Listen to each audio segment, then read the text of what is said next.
اعوذ باللہ من الشیطان الرجیم بسم اللہ الرحمن الرحیم نحمده ونصلی علی رسولہ الکریم فاما بعد۔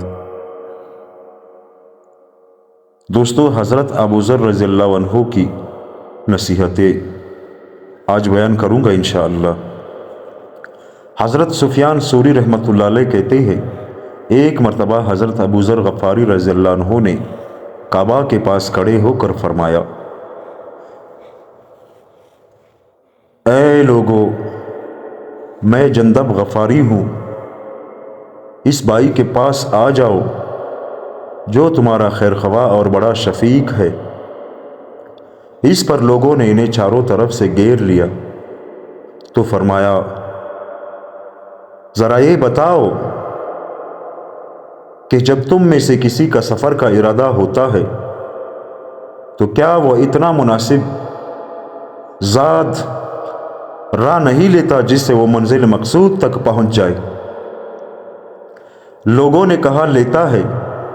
فرمایا، قیامت کے راستے کا سفر تو سب سے لمبا ہے، لہٰذا اتنا زاد راہ لے لو جس سے یہ سفر ٹھیک طرح ہو جائے۔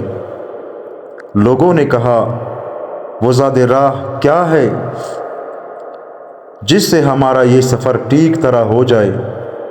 فرمایا، حج کرو، اس سے تمہارے بڑے بڑے کام ہو جائیں گے، اور سخت گرم دن میں روزے رکھو، کیونکہ قیامت کا دن بہت لمبا ہے، اور رات کے اندھیرے میں 2 رکعت نماز پڑھو، یہ 2 رکعتیں قبر کی تنہائی میں کام آئیں گی۔ یا تو خیر کی بات کہو یا پھر چپ رہو، شر کی بات مت کرو، کیونکہ ایک بہت بڑے دن میں اللہ کے سامنے کھڑے ہونا ہے۔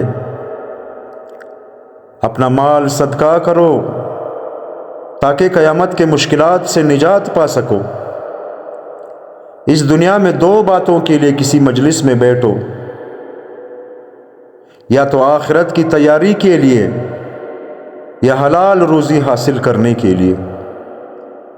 ان 2 کاموں کے علاوہ کسی اور کام کے لیے مجلس میں بیٹھنے سے تمہارا نقصان ہوگا، فائدہ نہیں ہوگا۔ ایسی مجلس کا ارادہ بھی نہ کرو۔ مال کے 2 حصے کرو، ایک حصہ اپنے اہل و عیال پر خرچ کرو اور دوسرا حصہ اپنی آخرت کے لیے آگے بھیج دو۔ ان 2 جگہوں کے علاوہ کہیں اور خرچ کرو گے تو اس سے تمہارا نقصان ہوگا، فائدہ نہیں ہوگا، لہٰذا اس کا ارادہ بھی نہ کرو۔ پھر حضرت ابو ذر رضی اللہ عنہ نے بلند آواز سے فرمایا، اے لوگو، دنیا کے لالچ نے تمہیں مار ڈالا، اور تم جتنا لالچ کرتے ہو اس کو تم کبھی حاصل نہیں کر سکتے۔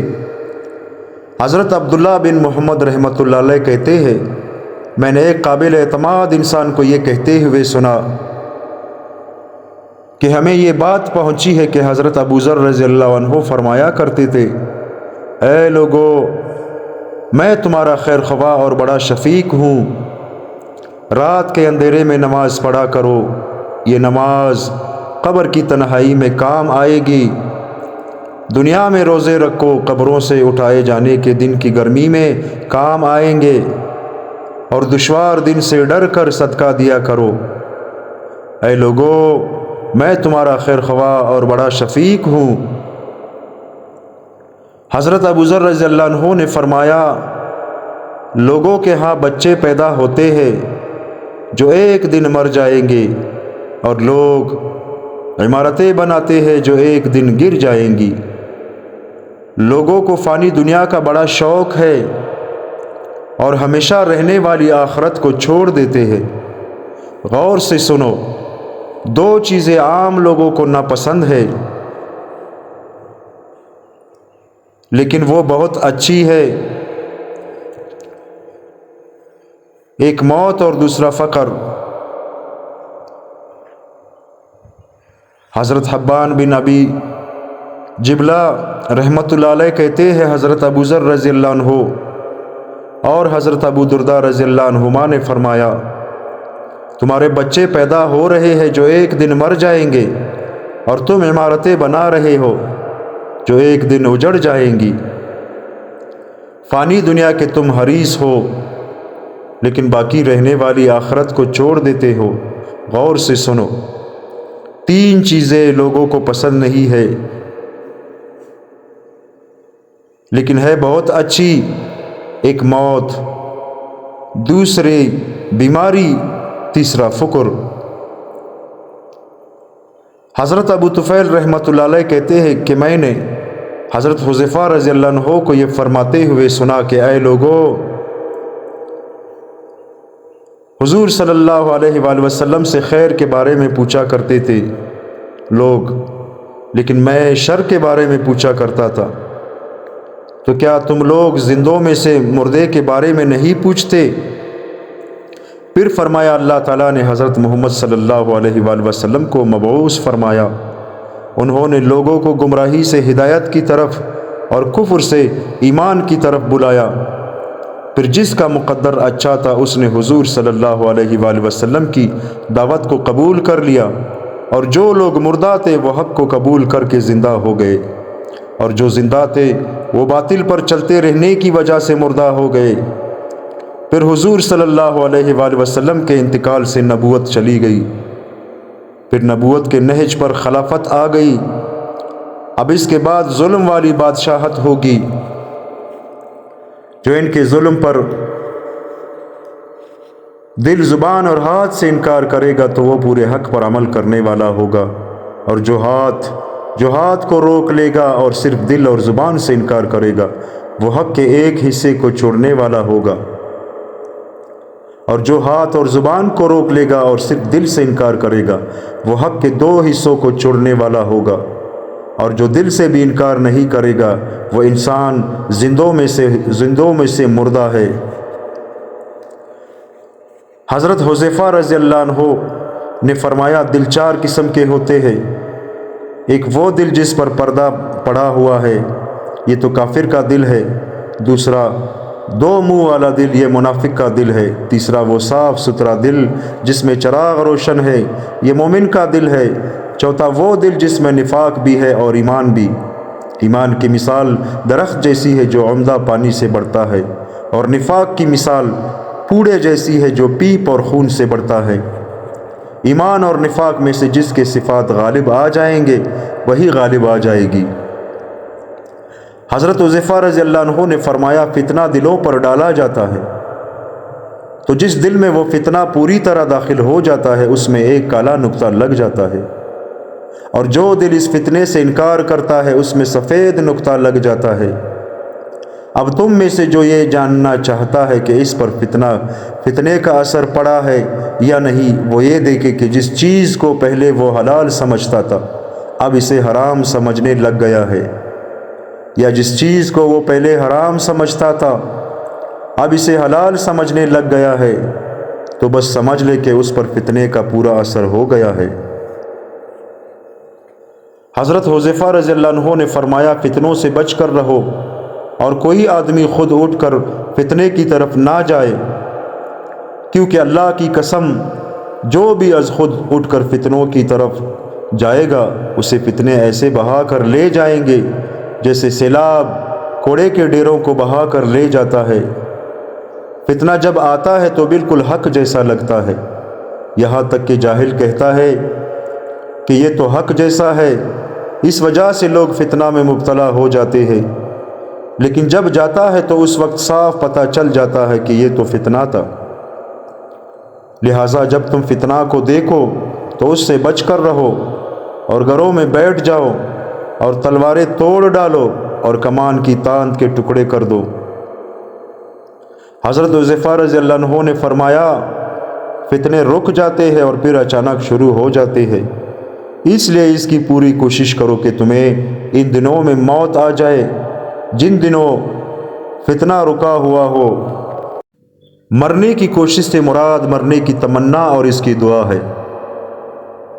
حضرت حذیفہ رضی اللہ عنہ نے فرمایا فتنہ 3 آدمیوں کے ذریعے سے آتا ہے۔ ایک تو اس ماہر اور طاقتور عالم کی ملحد ہو جانے کے ذریعے سے جو اٹھنے والی ہر چیز کا تلوار کے ذریعے سے قلع کما کر دیتا ہے، دوسرے اس بیان والے کے ذریعے سے جو فتنے کی دعوت دیتا ہے، تیسرے سردار اور حاکم کے ذریعے سے عالم اور بیان کرنے والے کو تو فتنہ منہ کے بل گرا دیتا ہے، البتہ سردار کو فتنہ خوب کریدتا ہے اور پھر جو کچھ اس کے پاس ہوتا ہے اس سب کو فتنے میں مبتلا کر دیتا ہے۔ حضرت حذیفہ رضی اللہ عنہ نے فرمایا، فتنہ خالص شراب سے زیادہ عقل کو لے جاتا ہے۔ حضرت حذیفہ رضی اللہ عنہ نے فرمایا، لوگوں پر ایسا زمانہ ضرور آئے گا کہ اس زمانے میں فتنوں سے صرف وہی آدمی نجات حاصل کر سکے گا جو ڈوبنے والے کی طرح دعا کرے گا۔ حضرت اعمش رحمۃ اللہ علیہ کہتے ہیں، مجھے یہ بات پہنچی ہے کہ حضرت حذیفہ رضی اللہ عنہ فرمایا کرتے تھے، تم میں وہ لوگ سب سے بہترین نہیں ہے جو دنیا کو آخرت کی وجہ سے یا آخرت کو دنیا کی وجہ سے چھوڑ دیتے ہیں، بلکہ سب سے بہترین لوگ وہ ہے جو دنیا اور آخرت دونوں کے لیے محنت کرتے ہیں۔ دوستو، اللہ تعالی ہم سب کو ان باتوں پر عمل کرنے کی توفیق عطا فرمائے۔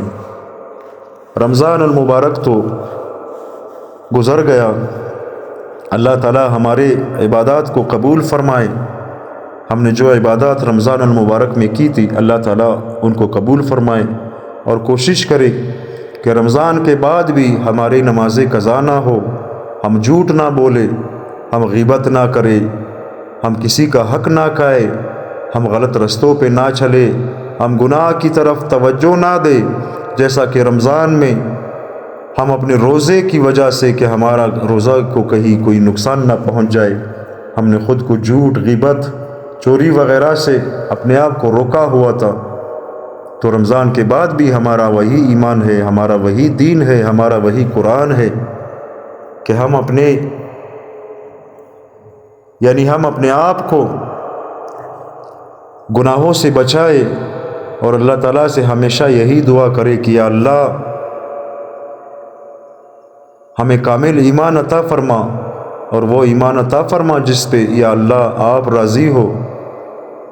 رمضان المبارک میں جو عبادتیں ہم نے کی تھی اللہ تعالیٰ ان کو قبول فرمائے، اور آگے بھی ہمیں اللہ تعالیٰ رمضان جیسا مسلمان بنائے، جیسے ہم رمضان میں مسجدوں میں نماز کے پابند تھے، صدقات اور خیرات کے پابند تھے، نفلی عبادات اور قرآن کی تلاوت کے پابند تھے، مسلمانوں کا یعنی کسی بھی انسان کا حق نہیں کھاتے تھے، جھوٹ نہیں بولتے تھے، غیبت نہیں کرتے تھے۔ اللہ تعالیٰ ہمیں موت تک ایسا ہی بنا دے جیسا اللہ تعالیٰ کو پسند ہو، اللہ ہمیں ایسا ہی بنا دے، آمین ثم آمین۔